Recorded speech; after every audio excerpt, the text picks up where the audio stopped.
So Rod, as a society, we're very proactive about our safety. Are we as proactive about our health?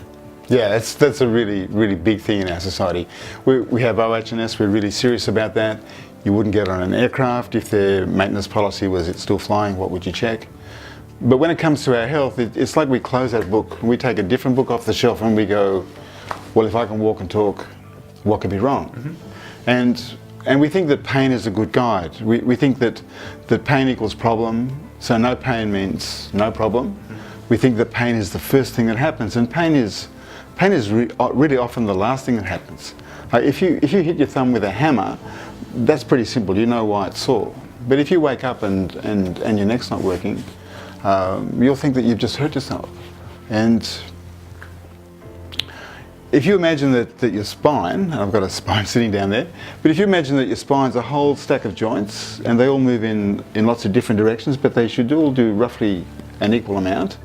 And if you have a joint that doesn't move as much as it should, then something else will move more for it, and so you have imbalances in your spine, and those imbalances will tend to persist. And one day your system just says, I don't like this anymore, and you get pain, and you think, I've just hurt myself.